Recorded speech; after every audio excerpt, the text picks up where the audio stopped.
friends, just wanted to do a video today on making sauerkraut. I haven't had a chance to really do any kind of fermenting of vegetables in a while since we have moved, and it was something I did on a somewhat regular basis, and I had high hopes this year to be able to grow some of my own cabbage to make sauerkraut, but there's apparently something to growing cabbage successfully that I haven't been able to quite figure out yet, because I've tried like 2 years now, and I haven't been able to get that to be successful. So I ran out to the local fruit stand area that we have here, picked up some supplies and some things that they have. They've got a really nice selection. They've expanded a few things, dry goods and stuff like that, which is really wonderful. And I picked up some regular green cabbage. I would have preferred red cabbage if I could have got it, but they don't have it. And what we're making today is a traditional German sauerkraut.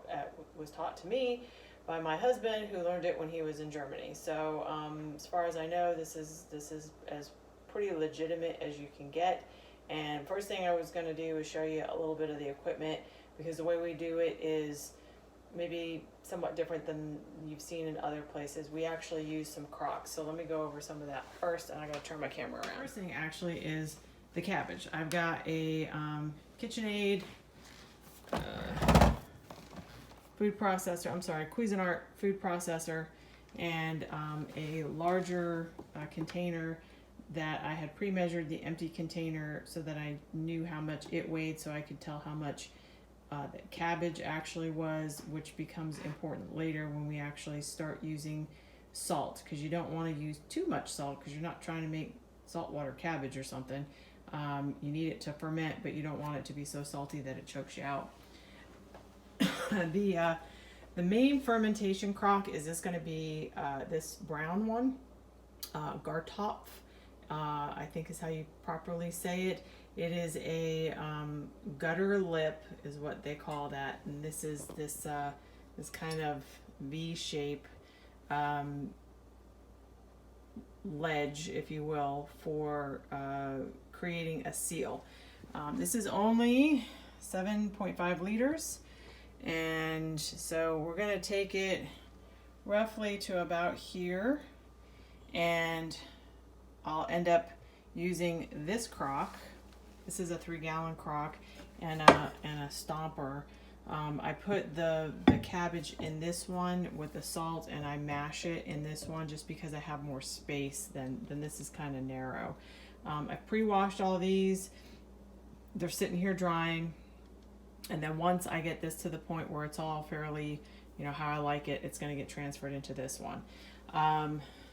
The next part, this cabbage is going to actually be for tonight's dinner, is you take the leaves, a couple of the decent leaves that you have, you get rid of the really nasty leaves, and then you take a couple of the nicer leaves on however many heads of cabbage, whatever you need. And then once you have filled this, you take the leaves and then you kind of cover it so that it becomes like a membrane, if you will, over it. These are weighted stones. They will go inside here on top of the leaves to push everything down, and then the lid, I can grab it, goes on top, okay, like so. Now, one of the things about this is that little cutout, there's 2 of them. That allows the gases that build up on the underside to have a place to, they come up and then they push down, because there's a little bit of play on this, right? They come down here. This gets filled with water, and then this thing will start to basically off gas. It sounds like a fart, and it smells an awful lot like a fart. So the first 3 days are the most active, and then after that it kind of slows down. But that is your lactofermentation that we're going to be doing with the sauerkraut. Okay, the next part is measuring out your canning and pickling salt. You need to have a scale that you can tear out. So I'm using ounces because I'm English. I'm American. So we want to tear that down to 0. I have 6 pounds, 6.5 pounds of cabbage, so I know I'm going to need a decent amount of salt. So this is from my previous container. We're just going to dump this down in there.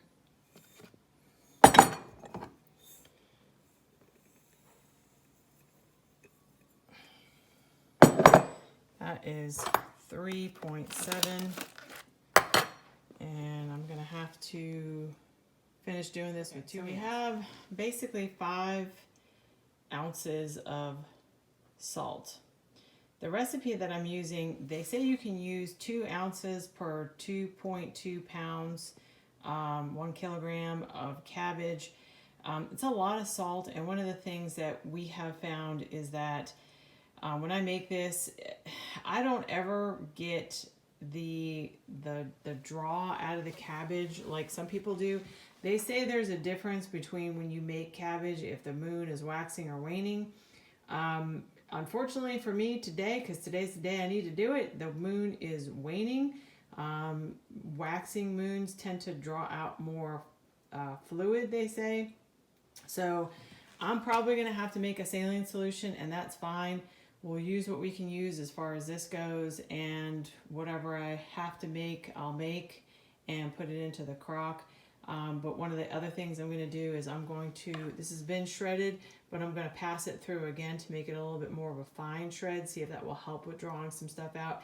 If I can avoid using all of that salt, I will, but that's pretty much where I'm at as far as the maximum amount of salt that I can use. Now the other thing that I'm going to be doing, a lot of people don't know about, is using apples.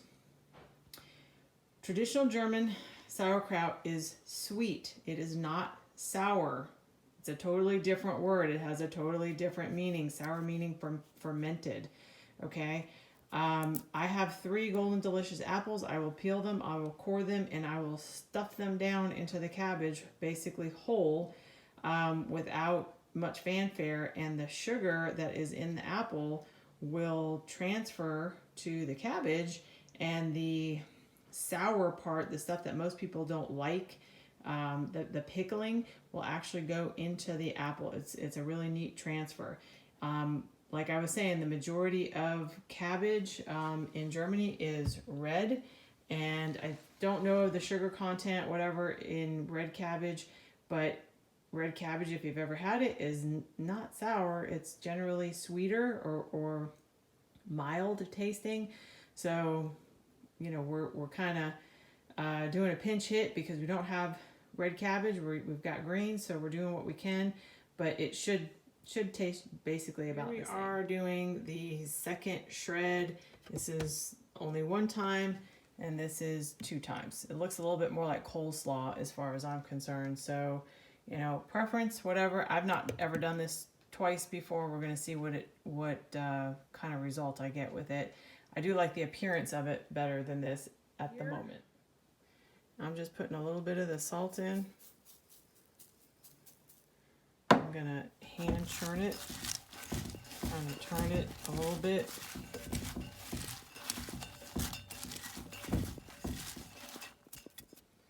Maybe put a tiny little bit more in. Turn it some more. And what I had just did, dumping it in. I'm going to put a little bit of salt in that. Turn it around.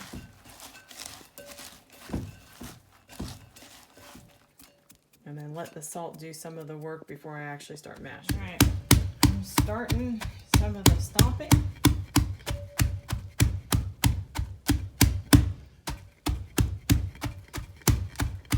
This is why I like the bigger crock.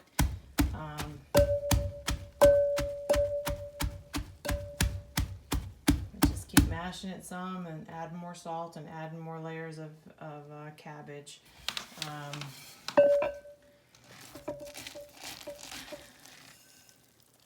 It feels wetter.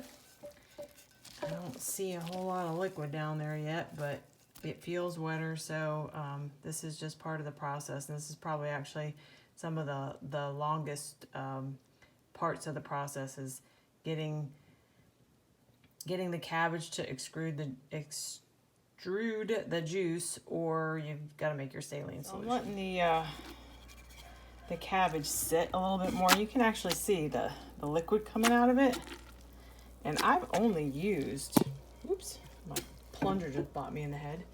I've only used maybe half or less. So I've already got a pretty good amount of liquid. So we are just gonna let this stew for a little bit. I'm gonna have lunch, come back in maybe 30 minutes and see how this is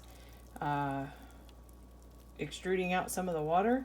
And if it's good, and I pray it is, peel my apples and we'll load this sucker and get it going. Yippee! So you can see some of the juice that was extruded from this. I'm just gathering it up and putting it into the crock. I already have one apple here. I've got another apple cored and peeled.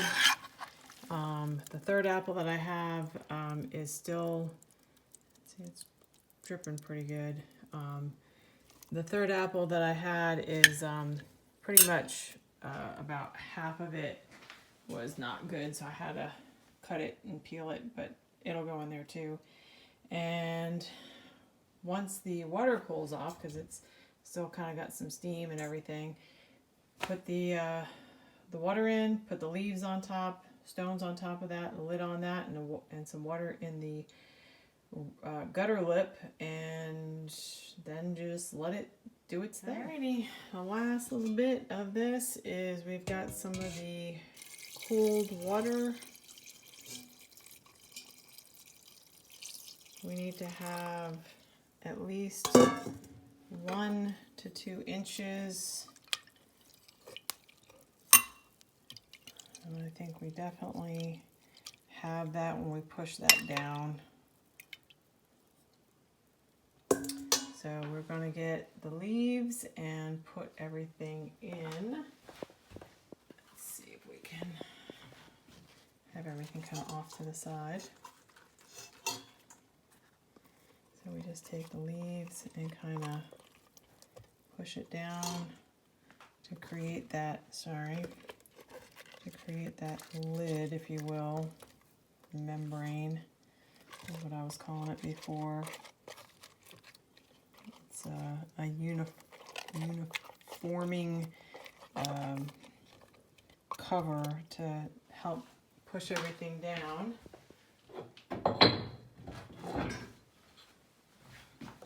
And then we take the stones, push it down, take the next stone, oops. Just take a little finagling to get it in there.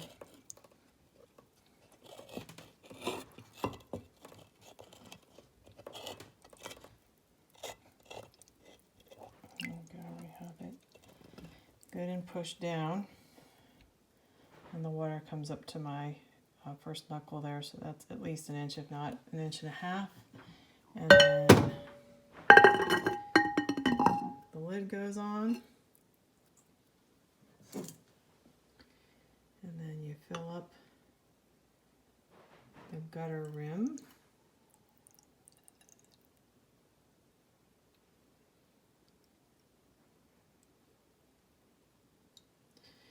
That's about all the water it's going to take, and it will evaporate, so daily you need to check on it, that kind of stuff. But there it is. We've got probably a good 7 liters, 6.8, something like that, of cabbage that should be fermenting to turn into sauerkraut. And then a little bit later today, probably today, it'll start to, the fermenting is probably already started, but there'll be enough gas pressure in there that it'll start putting out some bubbles, and I'll try and get a little bit of a video for that for the very end of the video. Alrighty, here we are about, I don't know, a week or so after I first started this. And it's just been sitting over here kind of in a corner of my kitchen, perking along, and I want to see if we can get a video of the water. You can see the water here, and it just burped.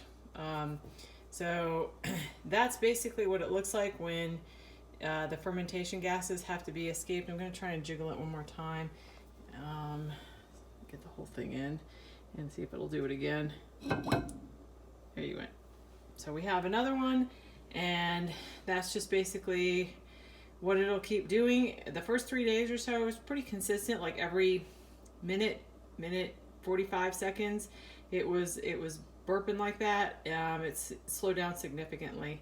So anyway, that is basically well on its way. A few more weeks and it'll be completely lacto-fermented. As always, remember, you are the gold, and if you can, hit like and share the video, subscribe, and let other people know what we're doing here on the homestead. Thanks, y'all. Take care. Bye.